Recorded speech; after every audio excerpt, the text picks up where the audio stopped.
Prime Minister Atal Bihari Vajpayee, hardly 54 days into ruling India coalition, cocked a nuke at the superpowers with their mega-death bombs. India conducted 5 earth-shaking tests in the sandy wastes of Pokhran in Rajasthan on the 11th of May and 13th of May 1998. And a 6th nuclear power was born. India joined the select nuclear group from which it was being left out. I have to make a brief announcement. Today, at 15:45 hours, India conducted 3 underground nuclear tests in the Pokhran range.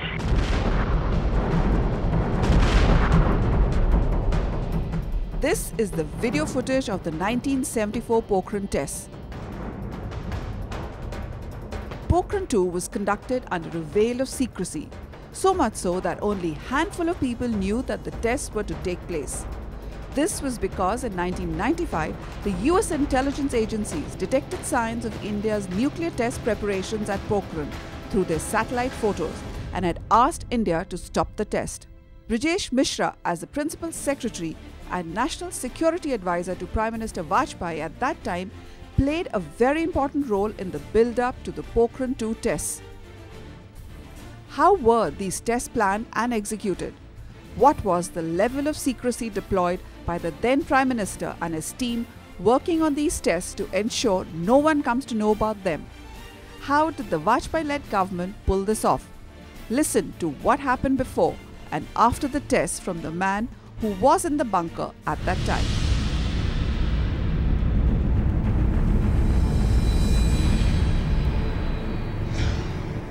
You know that the BJP manifesto had made it very clear that India would go nuclear. So when we got into the government, we were clear in our minds to do it. The question was of timing. When Pakistan fired that Gauri missile and said it covered the whole of India, then we decided to go ahead and do Pokhran 2. We could have done it in April itself, but the president was going to New York and to Latin America, South America, towards the end of April. And we didn't want him to be outside India, taken by surprise that we had done the test. So we waited for him to come back. He came back on the 10th of May. And Atalji sought an interview with him and apprised him of the decision. Very few people know this, but Mr. Narayanan, the president, was so overwhelmed by the decision that he started crying. Okay, really? Tears came into his eyes. So, a president who was obviously pro-Congress, everybody knew that he had come from the Congress, even he felt that this was something.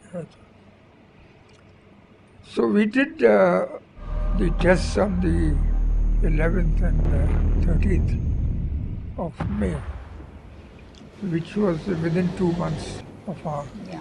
No, but before that, I wanted to, you said we took a decision. We means what? Even your cabinet ministers did not know when it was I have no idea whom Atalji informed amongst his colleagues. So far as the officials were concerned, there were only 4 who knew of that. Of course, down the line there must be some others. That is Dr. Kalam, Dr. Chidambaram, Santhanam, Shanti, and myself. Just about half a dozen. About and of course the Prime Minister. Now, people have been asking me, weren't you afraid of sanctions and etc. I was coming to that next actually, yeah. And I said no, because in my view, once you have become a nuclear weapons power, then willy-nilly other countries will talk to you. They may impose sanctions in the beginning, but the sanctions will go away. There's nothing in that. And as you know, within 1 month of the test, Jaswant Singh was talking to Stroke Talbot. And within the month of May, last day of May, I was talking to Chirac, the president of France. Then I went to Blair, and finally I went to Primakov, who was the foreign minister of Russia at that time. So we informed all the big players on this. No, but you must have made some assessment before we made an assessment about so far as sanctions are concerned. And we said no more than 1 year. We'll have to suffer for 1 year and no more than that. You were talking about Pakistan test, the Gori test, I think. And after that, you went and told Atalji that we have to think about this. Is it right? On 12th of March or something like that? No. 12th of March, we were not in the government. No, sorry, 12th of April. No. As far as I remember, the Gori test was on the 6th of April. Yes. Then 8th or 9th we decided to do it. And is it true that Atalji wanted to go for the test when he was heading the 13-day government also? Well, I wasn't in the government at that time. No, but you would have known about it. So I can't, but there were reports that he tried, but he was told there's not enough time. And they were trying to locate Abdul Kalam and they were not able to do that. There was some delay. Is that one of the reasons? No, Abdul Kalam wanted tests from the very beginning. Yes. So did Chidambaram. And the reason was very clear. They had made the bombs, but they had not tested them. And no one is prepared to accept that we are nuclear without tests. So both Kalam and Chidambaram were very keen on tests. Were you concerned about the Chinese factor while you did the test? I was very concerned, because we knew that the Chinese had promoted the Pakistani nuclear program. They had given a lot of help. There were also reports that one weapon of Pakistan had been tested in the Chinese, whatever it is called, now. I forget now. So it was very clear that China had given full support to Pakistan to become a nuclear power. And it is very clear from the fact that within 14 days of our test, they fired 6 of them. Now you can't do that if you don't already have the weapons. Mr. Mishra, how did you keep the secret from the prying eyes of the international community? I mean, everybody was taken aback. Nobody knew about it. And you know, in the earlier time, 1996, when Mr. Narasimha Rao, 95, when he tried to do the test, I think they took the photograph, came and confronted him with those photographs and said that, how can you do this? And he stopped the thing. So how did you manage it? Was it a lesson learned from 95 or you knew how to do it? First of all, we did it very quickly. They didn't expect you to do it. They did not expect us to go ahead within 2 months of this kind of. Secondly, the DRDO and Atomic Energy Department knew when the satellite would go over the Pokhran area. So they took precautions to have the army there. An army exercise, an air force exercise. This was publicized at that time. And Chidambaram, Kalam and Santanam were wearing military uniforms, not civilian uniforms. So they did everything possible to make the event a military exercise, an air force exercise. So they were fooled by it. What about the shafts? How did they manage to hide those? Who? Shafts, how did they manage to No, hide the those? shafts were there since the time of Indira Gandhi. You may have read that former President Venkataraman, he said in his book or he said in his statement that he had gone down the shafts himself. That's true. How did the CIA did not detect this? You know, they normally keep an eye on everything which is going on, particularly on nuclear. Was it because at that point of time the CIA finances were reduced and they had reduced the manpower for keeping an eye on these things? Was it because of that or something else? No, I'm sure that because of what had happened in 19 when was Narasimha Rao Prime Minister? 91 to 96. So 95. Yes. Time. I'm sure that somebody from the government informed them.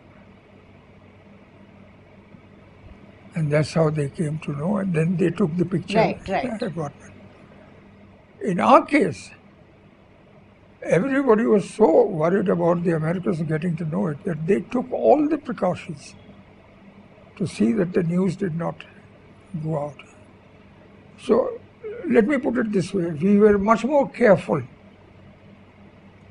and much more guarded against CIAs or any other intelligence agency doing this. I can tell you that even our own intelligence agency didn't know about it. What about the service chiefs? You see, Army was involved in the whole operation. When did they come to know about it?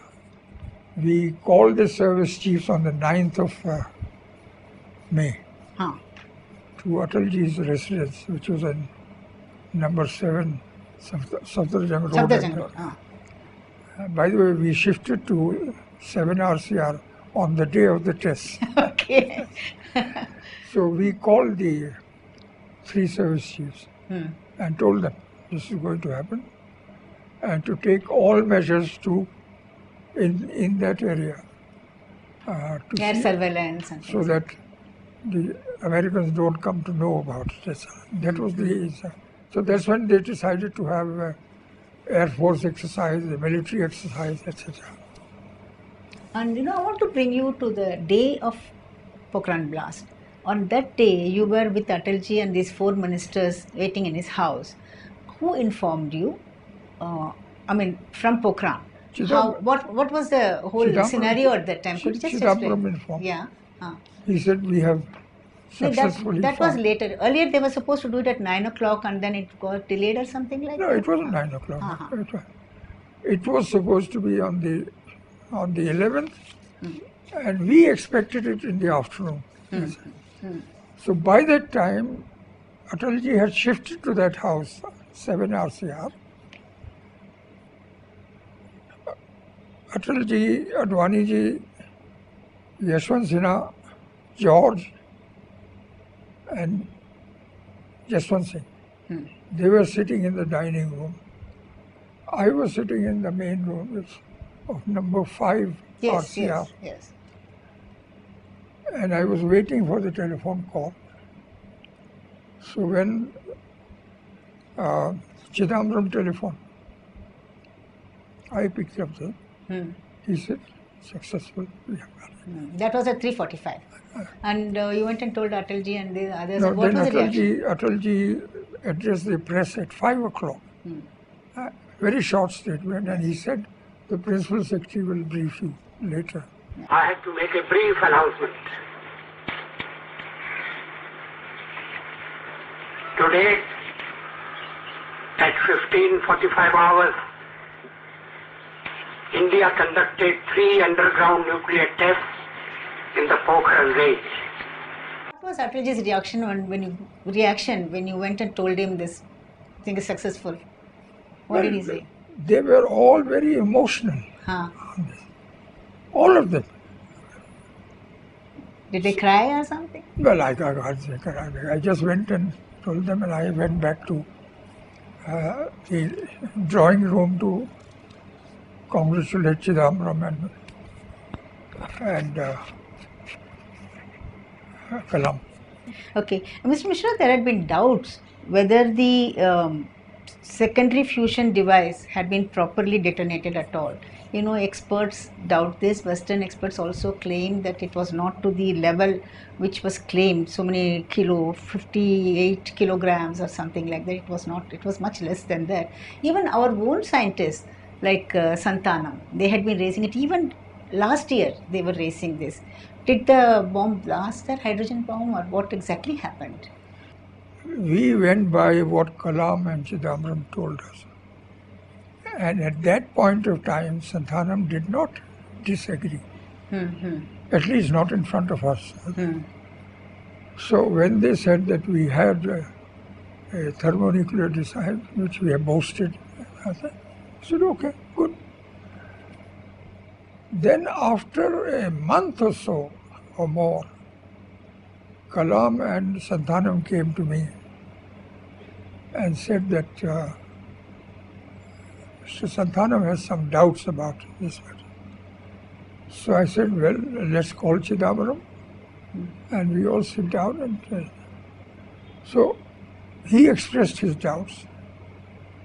Chidambaram, and there was another gentleman from DA in Bombay and Bark, who actually carried out the tests.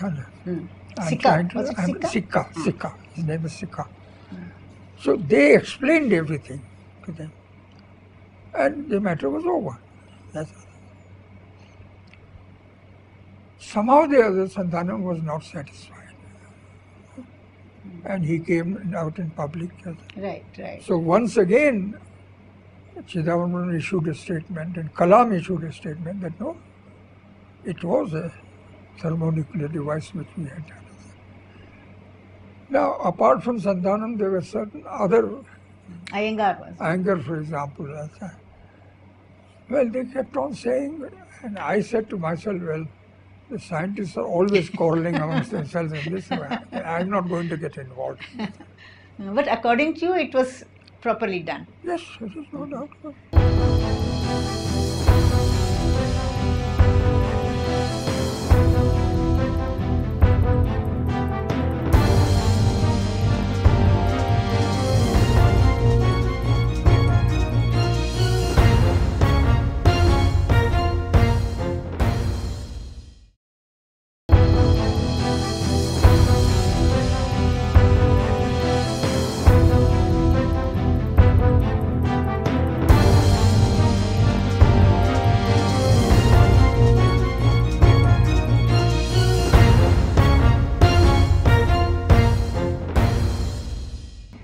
Prime Minister, announced the success of the test immediately around 5 o'clock or so.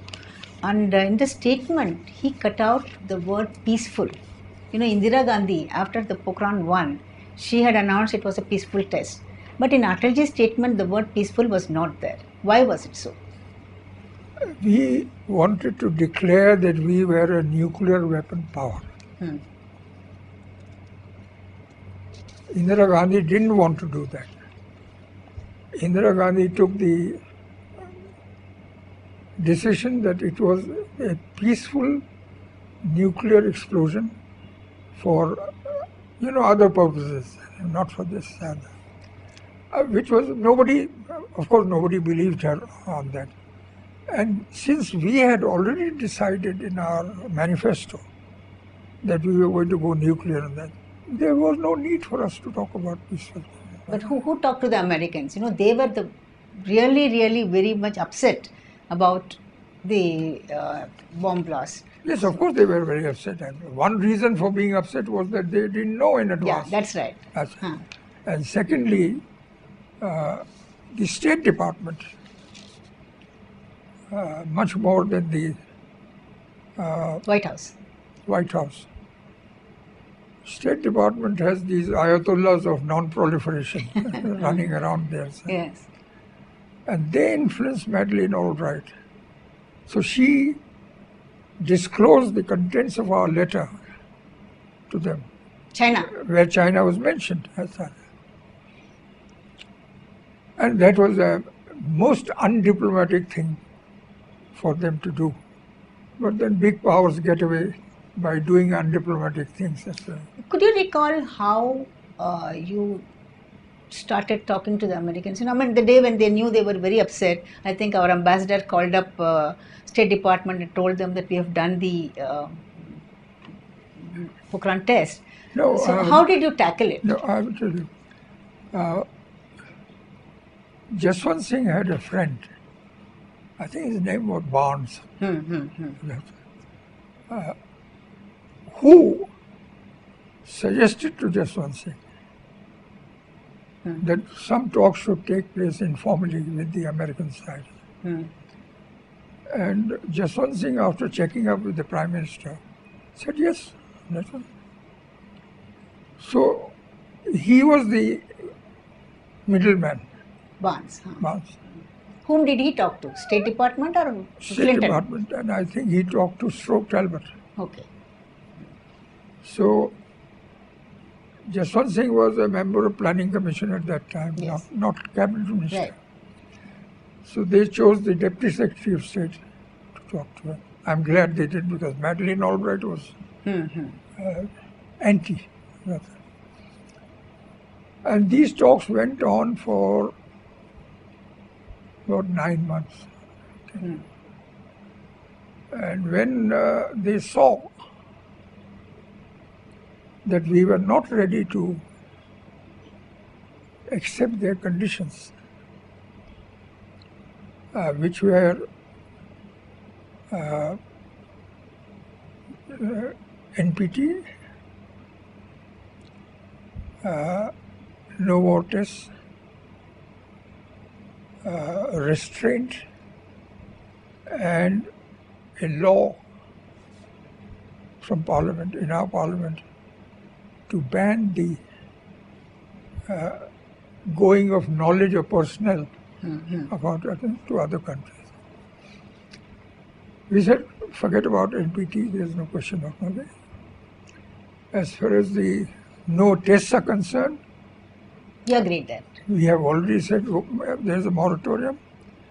And so far as nuclear restraint is concerned, we have already said that we will not be the first to use nuclear weapons. No first use policy there. So you go to Pakistan and tell them to have the same, then there will be no problem in this side. So these talks went on and on and on.